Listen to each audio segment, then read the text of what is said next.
Class 7th previous class में हम लोगों ने 11.3 तक कर लिया था, जिसमें हमने 5 और 6 क्वेश्चन तक कर लिए थे और उसके बाद 11.4 आपकी कट करवानी है।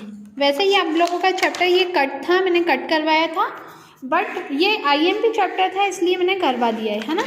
तो ये वहाँ पे तो मैंने इंडेक्स में से तो आपको ये चैप्टर कट करवा दिया था यहाँ पर आप लोग यहाँ पे राइट लगा दीजिएगा, कट मत करिए, राइट लगा दीजिएगा।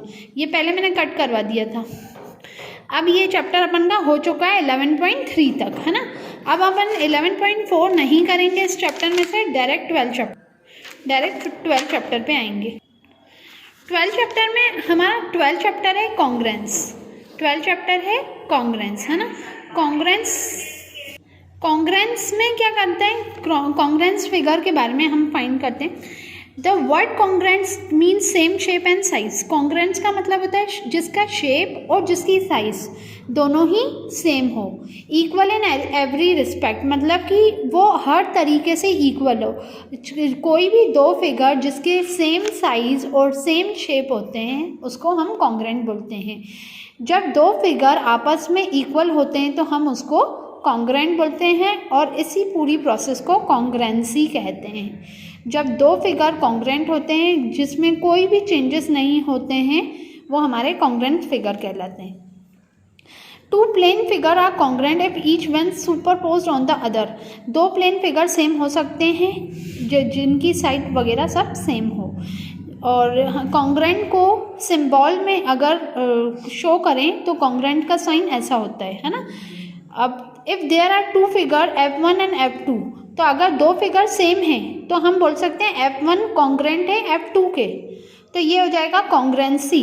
अब ये लाइन सेगमेंट देखते हैं कॉन्ग्रेंट का, जैसे PQ RS के बराबर है तो मैं बोल सकती हूँ लाइन सेगमेंट में, मैं बोल सकती हूँ PQ कॉन्ग्रेंट लाइन सेगमेंट है RS के, PQ बराबर है RS के, तो मैं PQ को कॉन्ग्रेंट लिख सकती हूँ RS, क्योंकि PQ RS के इक्वल है। तो ये जब इक्वल साइड्स होती हैं वो क्या कहलाती हैं, कॉन्ग्रेंट। अब कॉन्ग्रेंट एंगल कैसे कहलाते हैं, जब जैसे कि ये ABC है और ये XYZ है, यहाँ पे BC किसके बराबर है, YZ के बराबर है, और एंगल ABC एंगल XYZ के इक्वल है, तो ये ABC एंगल XYZ के इक्वल है और इक्वल है मतलब ये कॉन्ग्रेंट है। तो हम इधर यहाँ पे लिख सकते हैं कि एंगल ABC कॉन्ग्रेंट है XYZ के। अब जैसे ये स्क्वायर है, ये दोनों स्क्वायर हैं, ये ABCD स्क्वायर है और ये PQ RS स्क्वायर है, तो मैं बोल सकती हूँ कि AB PQ के बराबर है और मैं ये भी बोल सकती हूँ ABCD कॉन्ग्रेंट्स हैं PQ RS के। तो ये हमारा कॉन्ग्रेंट साइड हो जाएगी। और कॉन्ग्रेंट एंगल में जहाँ दो लेंथ और दो ब्रेथ दोनों आपस में दोनों फिगर की सेम होती हैं, जैसे कि SP या PS JM के बराबर है और PQ किसके बराबर है, JK के, RQ किसके बराबर है, LK के। तो इस फिगर से हम क्या समझते हैं कि दोनों जब दो रेक्टेंगल कॉन्ग्रेंट होते हैं, क्योंकि उसकी सेम लेंथ होती है और ब्रेथ होती है, जिसकी सेम लेंथ और ब्रेथ होती है वो क्या कहलाते हैं, कॉन्ग्रेंट रेक्टेंगल, है ना। अब सर्कल में भी देख लो, अगर सर्कल दोनों की रेडियस सेम होगी, मतलब दोनों सेम शेप के सर्कल बनेंगे, तो हम उसको कह सकते हैं we find that circle C1 circle है और C2 है, एग्जैक्टली दोनों की सेम रेडियस है, तो हम कह सकते हैं C1 कॉन्ग्रेंट है C2 के, है ना। तो ये हमारा सेम सर्कल कहलाएगा और ये कॉन्ग्रेंट सर्कल कहलाएगा। अब ये तो हमारा इंट्रोडक्शन था इस चैप्टर का। अब हम एक्सरसाइज स्टार्ट करते हैं। एक्सरसाइज स्टार्ट करने से पहले हम फर्स्ट क्वेश्चन देखते हैं। The two line segment draw below congruent. दो लाइन सेगमेंट है AB और CD। तो ये बोल रहे हैं AB जो है वो 4.5 है ना। अगर ये बोल रहे हैं कि दोनों लाइंस जो है वो कॉन्ग्रेंट है, AB 4.5 है तो CD भी कितनी हो जाएगी, 4.5।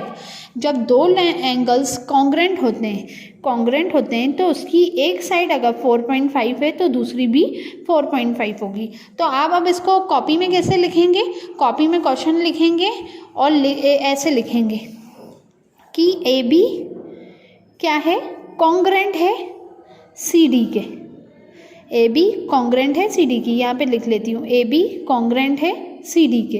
तो अगर ए बी 4.5 है तो सी डी भी क्या हो जाएगा 4.5। तो ये आपको कॉपी में लिखना है ना। अब सेम सेकंड क्वेश्चन ये दिया है कि आपको ये कॉपी में कैसे लिखना है। कॉपी में आप लिखोगे एंगल ए बी सी क्या है कॉन्ग्रेंट है, इक्वल है पी क्यू आर के, है ना। तो अगर एंगल ए बी सी कितना है, ए बी सी 60 डिग्री का एंगल है, तो एंगल पी क्यू आर भी क्या हो जाएगा 60 डिग्री। तो ये आपको लिखना है कॉपी में। क्वेश्चन उतारोगे, डायग्राम नोट करोगे, उसके बाद लिखोगे angle A B C equal to P Q R. A B C 60 है तो पी क्यू आर भी इक्वल है, because angle A B C congruent है एंगल पी क्यू आर के, पी क्यू आर, है ना। अब थर्ड क्वेश्चन क्या बोल रहे हैं कि इनमें से बताओ कि कौन सा कॉन्ग्रेंट है।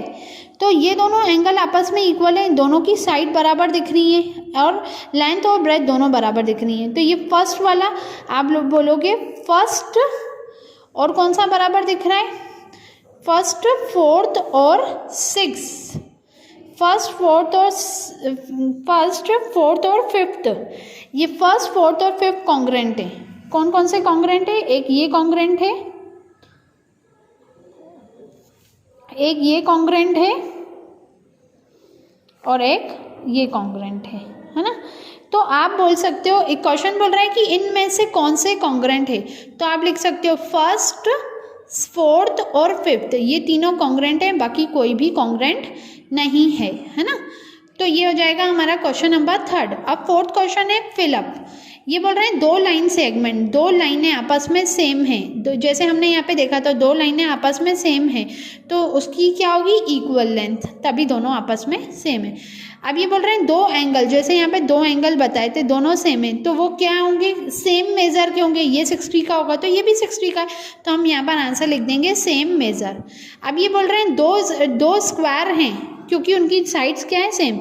हमने यहाँ पे पढ़ा था स्क्वायर का, दो स्क्वायर तभी सेम हो सकते हैं जब उनकी साइड सेम हो, तो हम फिलअप में फिल कर देंगे सेम लेंथ ऑफ साइड। अब ये बोल रहे हैं दो रेक्टेंगल हैं जो कॉन्ग्रेंट हैं, क्योंकि हमने यहाँ पे रेक्टेंगल भी पढ़ा था, दो रेक्टेंगल तभी सेम हो सकते हैं जिनकी लेंथ और ब्रेथ सेम होती है, तो हम यहाँ पे लिखेंगे सेम लेंथ एंड ब्रेथ, है ना। अब यहाँ पे दो सर्कल तभी सेम हो सकते हैं, यहाँ पे हमने पढ़ा था दो सर्कल तभी सेम हो सकते हैं जिसकी रेडियस सेम हो। The two circles are congruent if they have same radii, same radii लिखा है तो हम यहाँ पे लिख सकते हैं two circles are congruent if they have same radius, है ना। सेम रेडियस जिसकी होगी वो सर्कल क्या होंगे सेम। अब question number in figure 12.9 AOC PSR BOC QSR,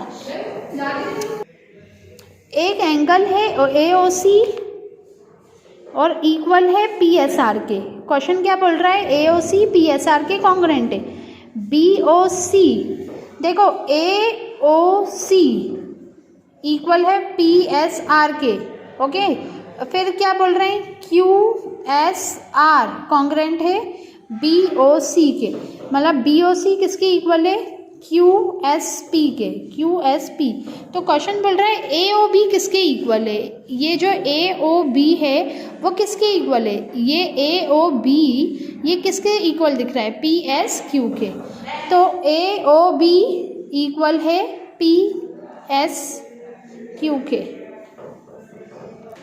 अब क्या है लास्ट है, is it correct to say two right angles are congruent, दो राइट एंगल, जैसे मैं ही बना देती हूँ, क्या दो राइट एंगल सेम हो सकते हैं, तो हम बोल सकते हैं yes because they have same measure 90 degree. दो राइट एंगल सेम इसलिए हो सकते हैं क्योंकि दोनों क्या होंगे 90 डिग्री के, अगर सेम मेजरमेंट के होंगे तो वो कॉन्ग्रेंट हो सकते हैं। तो हम आंसर क्या लिखेंगे yes because they have same measure 90 degree, okay. और यहाँ पर एक चीज़ लिख देना कि AOB कॉन्ग्रेंट भी हो सकता है PSQ के, है ना, तो ये लिख देना। ये था आपका चैप्टर नंबर 12 जिसकी 12.1 अपन ने पूरी कंप्लीट कर दी है। मैंने बुक में लिखा है समझाने के लिए, बट आपको पूरा अच्छे से कॉपी में नोट करना है, कॉपी में करना है। ये जो मैंने करा है ये सब आपको कॉपी में करना है। ठीक है, फिलअप भी आपको कॉपी में करना है। ये पूरा इसमें से एक भी चीज़ मैंने नहीं कटवाई है, सारी कंप्लीट करवा दी है। Thank you class.